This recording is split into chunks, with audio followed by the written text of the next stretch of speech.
Avec un scénario pareil, ça peut être qu'énorme. Virus It Is Aware, sorti en 1999, développé par les petits français de Cryo Interactive. Le scénario est juste énorme, on dirait que ça a été écrit par un enfant de 5 ans, quoi. Alors tout a commencé dans le bateau, et puis maintenant c'est dans l'hôtel, mais nul ne sait comment. Mais si même eux ils le savent pas, nous on risque pas de le savoir, hein, mais je capte pas comment ils ont pu sortir ça, quoi. Allez Kevin, tu nous lis ta rédaction? Eh ben, c'est un méchant virus qui est vilain, et puis il y a des policiers, ils viennent le détruire, et puis voilà. Putain alors! Cherche ton idée, gamin! Ah, je sais pas, tout est tellement moche dans ce jeu que c'est difficile de dire ce qui vous tue.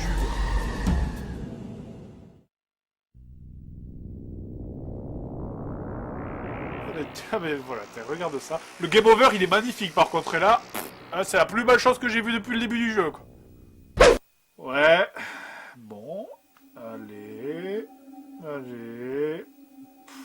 Bon, il y a quand même un truc qui me manque pas sur la PlayStation, c'est quand même les temps de chargement. Je veux dire, autant quand tu joues à un bon jeu ça va, mais quand tu joues à Virus, là je te jure que c'est lourd d'attendre. C'est une vraie chiure à diriger ce jeu. On dirait que tu joues une policière, on dirait une androgyne et une anorexique. Tu pourrais croire qu'elle serait un minimum souple à diriger, mais non, tu la diriges comme un putain de camion benne. Il y a bien un bout de... Oh putain, mais qu'est-ce que c'est? Mais je suis poursuivi par un Big Mac avec des pâtes. Putain, mais lâche-moi, non! Et sans déconner, sur la trentaine de personnes qui faisaient ce jeu, je suis sûr que t'en avais 20 qui faisaient la cinématique d'intro, 8 qui faisaient un game over magnifique, et 2 qui se cassaient le cul à faire le reste du jeu en entier.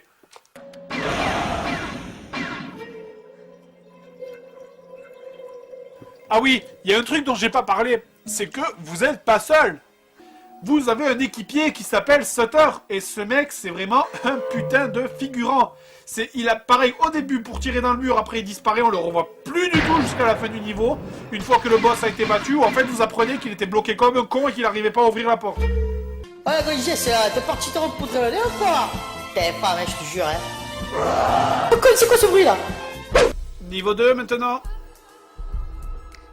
C'est pas très rassurant tout ça. Non, sérieux? Ah, y a pas de quoi.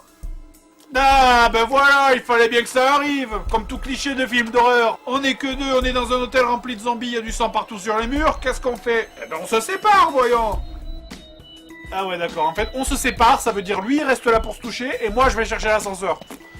Ah, je te rapporte un café aussi. J'achète votre fût. Mais putain, ça fait 3 fois que je t'ai dit qu'ils étaient à la boucherie, Martin. Je m'en fous, je me laisse savoir. Vous, un café. Et vous, achetez des fleurs pour ma femme. J'ai pas de femme. Trouvez-moi une femme. Et vous avez programmé le jeu de virus pour moi. J'étais sûr que vous étiez l'homme de la situation. Niveau 3. Le mal a été vaincu.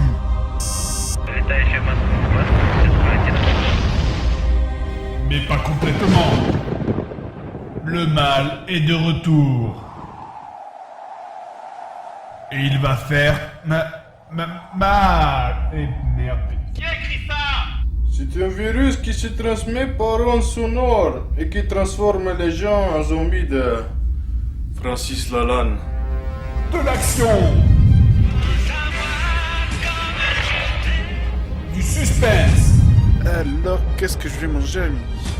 Des titres qui vont très vite vers la caméra. Virus 2.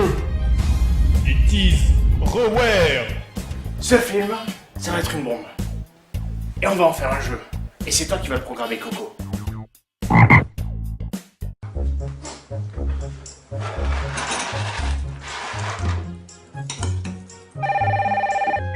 Allô? Allô? Salut, c'est qui? C'est quoi tes pires jeux? Mes pires jeux? Pourquoi vous voulez savoir ça? Obéis, sinon il va t'arriver des choses horribles. C'est une blague? Non.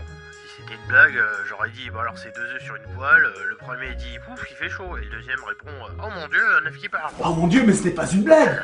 Bah oui. Non mais je veux dire, ce n'est pas une blague, ce n'est pas drôle. Oui, c'est ça, ta gueule. Maintenant tu vas faire exactement ce que je te demande. Ah, Alors mais tu comment vas... est-ce que je... Je veux pourquoi que tu... Et qu'est-ce que je dois faire? Laisse-moi parler, merde. Donc je veux que tu ailles dans ta chambre et que D'accord. Sérieux, mais quel jambon ce type. Mais je dois faire quoi dans ma chambre? Ok, donc tu tu vas aller dans ta chambre et tu vas... Quoi? Vous voulez que je teste des jeux de sport pourris? Encore rien Oh dit, non! bordel, Oh le non! C'est pas vrai, mais allô? Oh Allô? non, Mais non, merde, non, mais non. c'est pas vrai, mais allô? Non. Allô?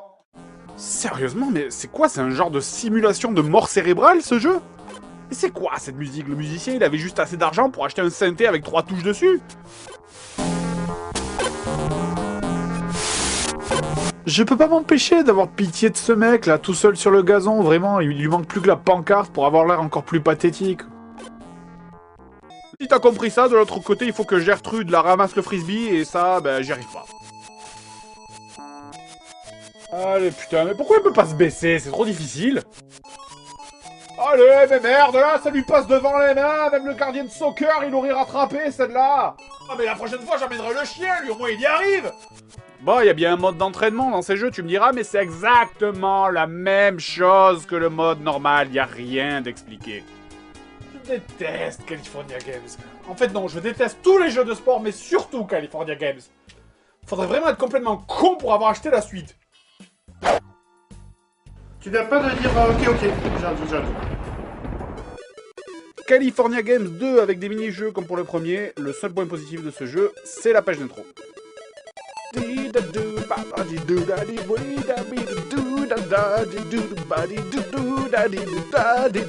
je pourrais faire ça toute la journée. Bah allez, on commence. Ah merde. Et voilà, t'as gagné le 120. C'est la maîtrise. Je reviens. Ah, mon bras. Ah putain, ça fait mal. Je souffre le marteau.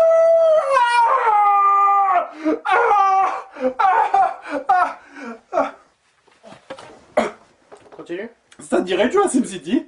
Cela dit, je me rappelle, moi, que ces jeux, c'était aussi l'occasion pour tout le monde d'exposer ses techniques perso pour gagner. Hein. Tout le monde avait plus ou moins sa technique spéciale secrète pour bourriner la manette. Il y avait la technique de la table. Ça marchait pas. Il y avait la technique du t-shirt. Ça marchait pas non plus. Ou alors, il y avait la technique de coller la manette entre ses cuisses. Mais il fallait pas sortir ça du contexte. Hein. Voilà. Mais bon, tout ça c'est trop gentil, c'est de la merde. Moi j'avais inventé des vraies techniques agressives qui marchaient vraiment. Par exemple, tu pouvais mettre des petits coups de coude à ton adversaire pour le déconcentrer. Tu pouvais discrètement débrancher ou piquer sa manette, hein, un grand classique, mais ça marche toujours. Ou d'autres techniques diverses qui marchaient aussi plutôt bien.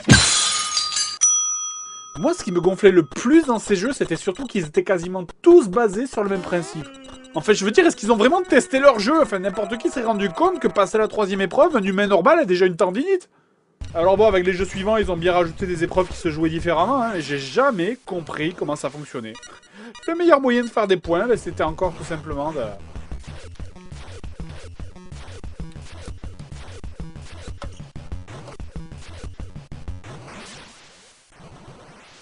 Et ça marche. Sur Mega Drive.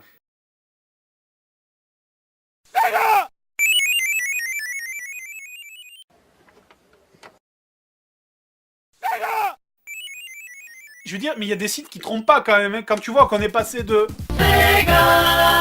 à ça. Et je parle pas de l'intro, regarde-le, le pauvre. On dirait un petit gros qui arrive plus à courir. Ça, c'est les premiers signes de la dégénérescence neuronale de Sonic. Dans ce jeu que je ne comprends pas. Soyons sérieux 10 secondes. C'est quoi ce délire avec la musique? Non mais sérieusement, ça vous fait penser à Sonic, ça, vous? On dirait que ça sort d'une boîte de nuit de la Côte d'Azur. Et Sonic, au fil de ses jeux, continua ainsi sa chute inexorable, enchaînant les jeux plus mauvais les uns que les autres. Transformation en loup-garou, multiplication d'histoires et de personnages inutiles, jeux totalement buggés. Au fond du trou, Sonic en était même réduit à se prostituer auprès de Mario pour qu'il le laisse apparaître dans ses jeux. Triste fin d'un héros solitaire qui jamais... Eh oui, mais pourtant, n'oubliez pas ce que dit Aragorn. Pour... Mais non, pas ça, ça. Magnifique intro du jeu.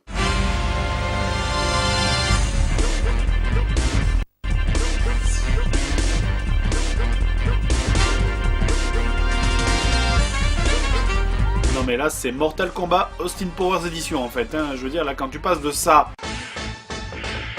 à ça...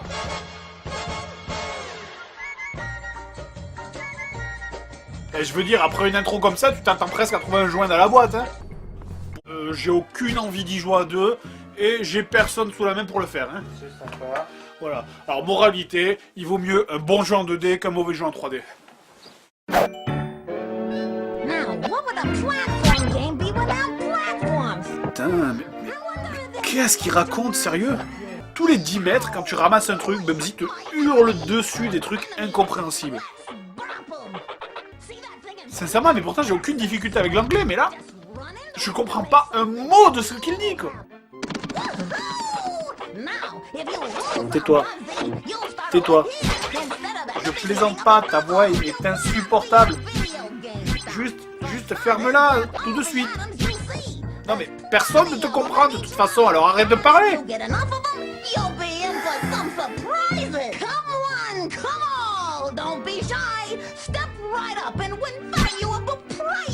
Toi, putain.